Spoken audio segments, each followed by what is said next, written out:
before doctors understood germs, before vaccines protected millions of people, the world faced diseases that seemed mysterious and unstoppable. Food spoiled without warning. Infections spread silently, and many illnesses were blamed on bad air or simple misfortune.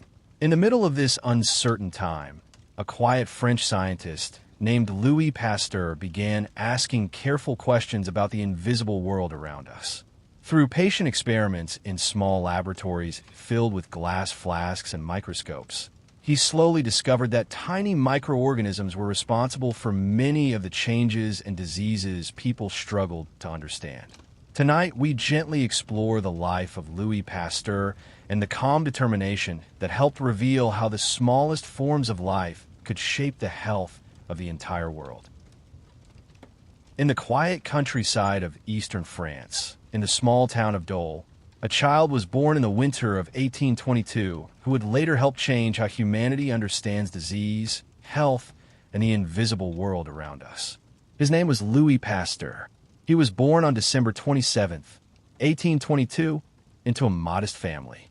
His father, Jean-Joseph Pasteur, had once served as a soldier in Napoleon's army before returning home to work as a tanner, a craftsman who treated animal hides to produce leather. The work was slow and careful, carried out in small workshops that smelled of wood, water, and treated skins. Life in the family home was simple and disciplined.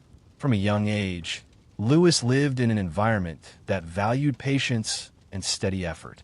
His father believed strongly in education and encouraged his son to study carefully and work with dedication. Even though the family was not wealthy, they supported Louis in his schooling because they believed knowledge could open opportunities that had not been available to earlier generations. As a boy, Louis Pasteur was not immediately known as a brilliant student. In fact, many teachers described him as quiet and thoughtful rather than exceptionally gifted. He preferred taking his time with lessons instead of rushing through them. His early interests included drawing and painting. In school notebooks and small sketchbooks, he often filled pages with careful portraits of family members and neighbors. These drawings revealed something important about his personality. He paid attention to small details. When he studied a face or object, he observed it patiently, trying to capture subtle shapes and expressions. This habit of careful observation would later become one of the most valuable skills in his scientific work. As Louis grew older, his family moved to the nearby town of Arbois, surrounded by vineyards and gentle hills. The quiet countryside offered a calm environment for study and reflection. In local schools, he gradually developed stronger interests in chemistry and natural science. Chemistry at that time was still a young and evolving field. Scientists were beginning to understand the structures of crystals, the composition of substances, and the behavior of molecules. Laboratories were filled with glass flasks, burners, powders, and liquids of many colors. Experiments required patience and careful measurement. Louis found himself drawn to this world. After completing his early studies, he traveled to Paris to continue his education. The journey from a quiet provincial town to the busy capital of France was not easy. Paris was crowded, noisy, and overwhelming for someone accustomed to a slower pace of life. At first, he felt homesick and uncertain. The long streets, the constant activity, and the demanding academic environment made the transition difficult. For a time, he even returned home to Arbois to regain his strength and confidence. But his ambition remained strong, and soon he returned again to Paris, determined to complete his studies. Eventually, he entered the prestigious École Normale Supérieure, one of France's most respected institutions for advanced education. There he studied chemistry and physics with increasing dedication. Laboratories at the school contained rows of glass equipment, delicate measuring instruments, and shelves filled with chemical substances carefully labeled in small bottles. Pasteur spent many quiet hours inside these laboratories. His work required intense concentration. Solutions had to be mixed precisely. Temperatures had to be controlled. Observations had to be recorded carefully in notebooks. One of his earliest scientific studies focused on crystals, the tiny geometric structures that form when certain substances solidify. Under microscopes and magnifying lenses, crystals revealed intricate shapes and patterns. Pasteur noticed something unusual about certain crystals formed from tartaric acid, a substance found in wine production. Two types of crystals looked almost identical, but behaved differently when light passed through them. One rotated polarized light in one direction, while the other rotated it in the opposite direction. This discovery showed that molecules themselves could exist in mirror image forms, a concept that later became important in the study of molecular chemistry. This careful work brought Pasteur early recognition among scientists. But at the time, he was simply a young researcher studying patterns inside crystals, unaware that his future discoveries would reach far beyond the quiet laboratory rooms of Paris. As his career progressed, Pasteur began turning his attention to practical problems affecting everyday life. France's wine and beer industries sometimes faced mysterious spoilage that ruined large batches of product. Fermentation processes behaved unpredictably. Barrels of wine could suddenly sour. Many people believed these problems were caused by spontaneous chemical changes. Pasteur suspected something else might be responsible. Tiny living organisms too small to see with the naked eye might be involved in these transformations. If that idea were true, it could change the way scientists understood fermentation and possibly even disease. At this early stage, the idea seemed uncertain. The world of microorganisms was still largely mysterious. Microscopes existed, but the connection between microbes and chemical processes had not yet been fully understood. Yet Pasteur's careful mind had begun moving in a new direction. In quiet laboratories filled with glass flasks and warm solutions slowly fermenting, he would soon begin experiments that would reveal an unseen world influencing life in ways humanity had never fully understood before.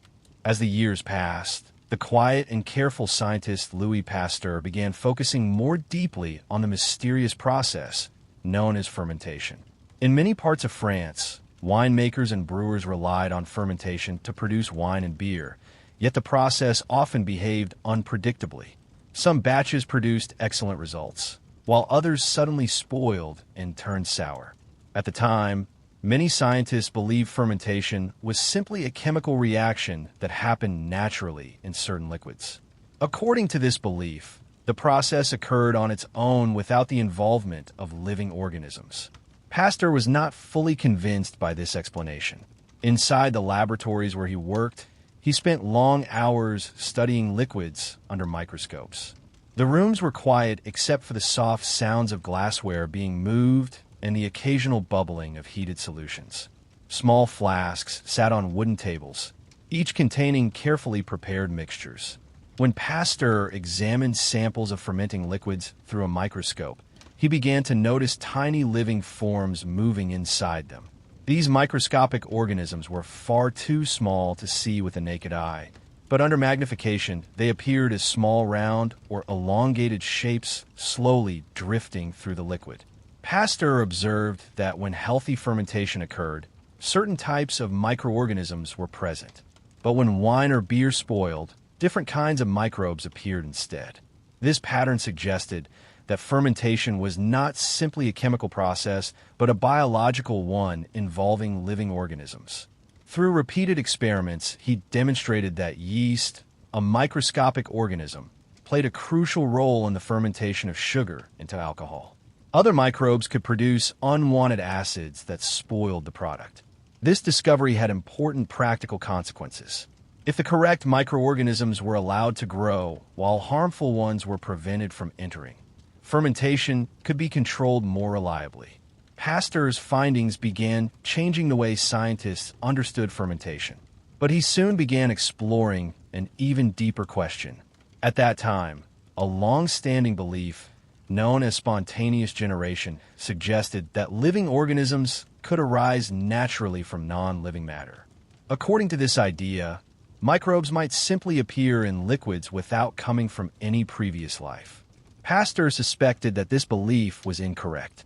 To test it, he designed a series of careful experiments using specially shaped glass flasks.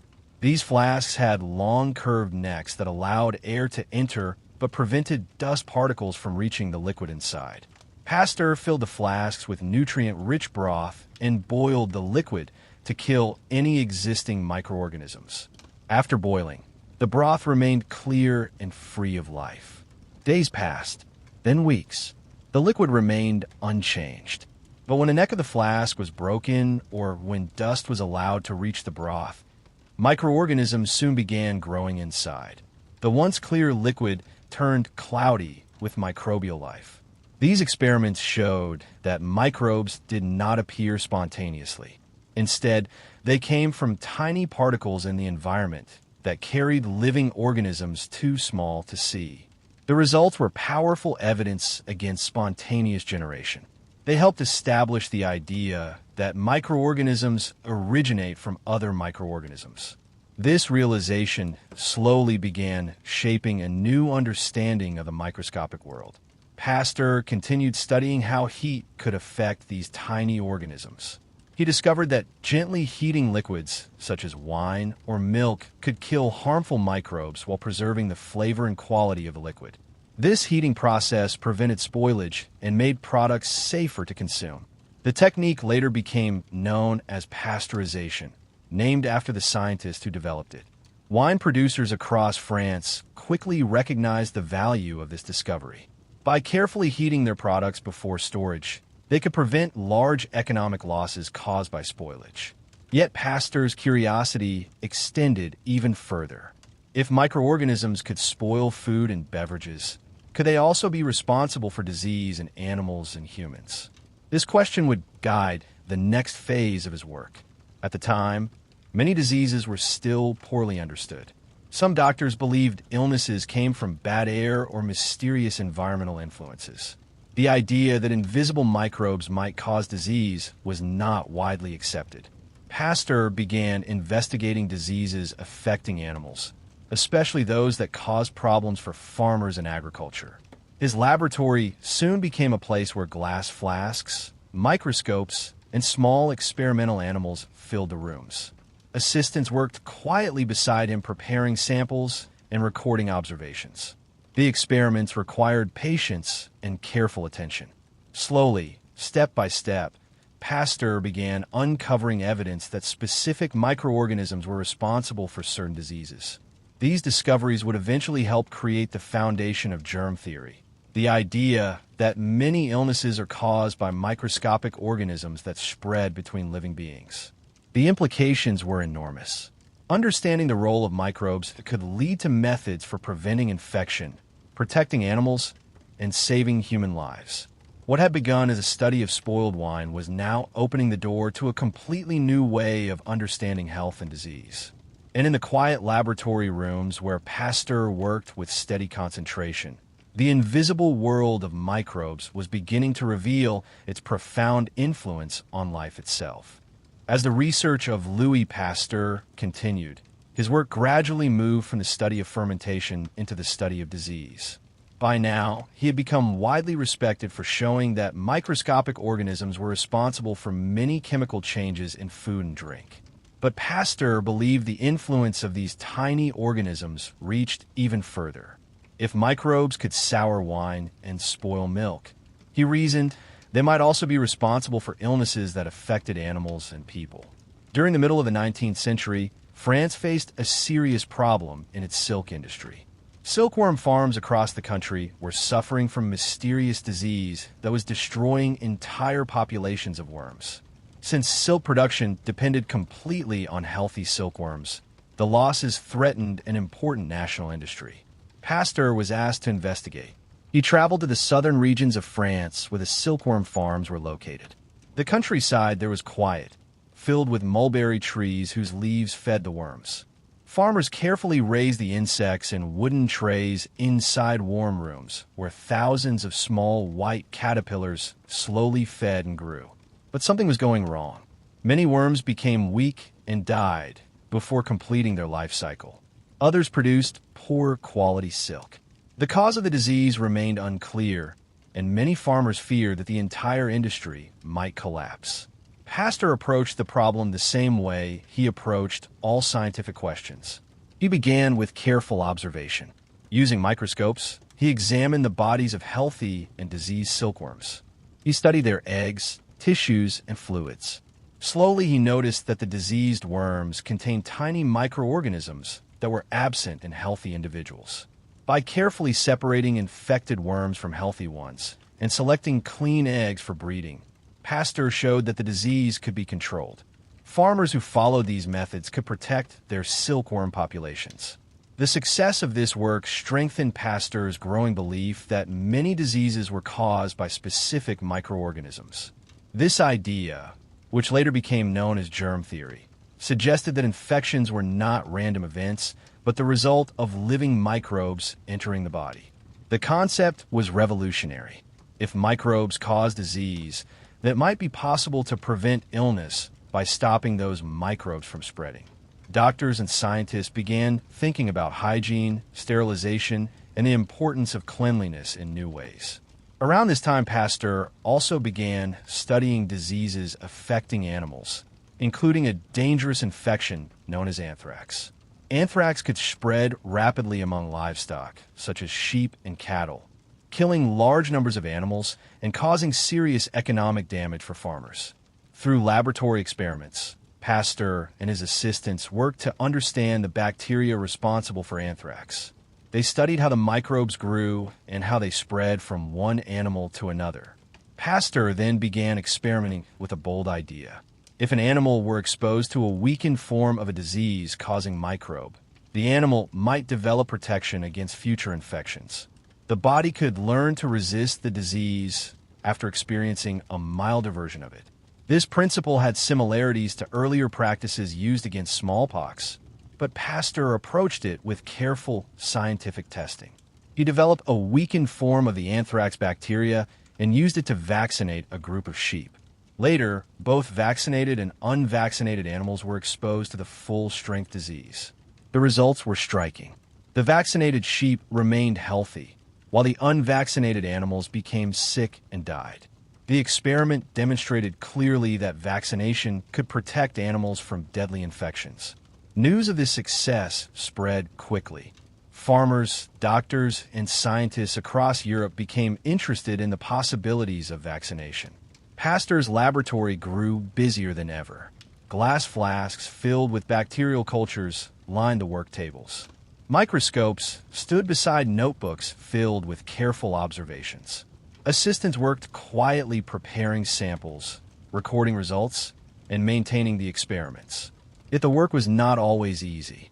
In 1868, years before some of these discoveries, Pasteur had suffered a severe stroke that left part of his body weakened. Walking became more difficult, and he sometimes needed assistance during long hours of work. But despite these physical challenges, his determination remained strong.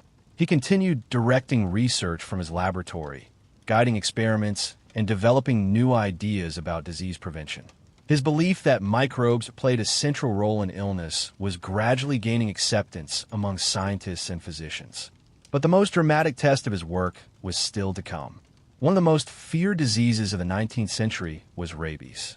The infection spread through animal bites and almost always led to death once symptoms appeared. Victims often suffered terrible suffering as the disease progressed. Pasteur began studying rabies with the hope that vaccination might also protect against this deadly illness. The challenge was enormous. Rabies behaved differently from many other diseases, and the responsible virus was too small to be seen even with the microscopes of the time. Yet Pasteur believed that careful experimentation might still reveal a way to weaken the disease and create protection. Inside his laboratory, experiments slowly began that would lead to one of the most remarkable medical breakthroughs of the century. By the early 1880s, the work of Louis Pasteur had already begun transforming the way scientists understood disease. His research on microorganisms, fermentation, and vaccination had slowly built a new picture of the invisible world. Tiny organisms that could not be seen by the naked eye were now understood to influence health, agriculture, and daily life in profound ways. Yet one of the most frightening diseases of the 19th century still remained without any effective treatment. Rabies. Rabies was widely feared because once its symptoms appeared, survival was extremely rare. The disease was usually spread through the bite of an infected animal, most often dogs. After the bite, the illness could remain hidden in the body for weeks or even months. But when symptoms finally appeared, the disease almost always ended in death. Pasteur became determined to find a way to prevent it. Unlike the bacteria responsible for anthrax, the rabies virus was too small to be seen with the microscopes available at the time.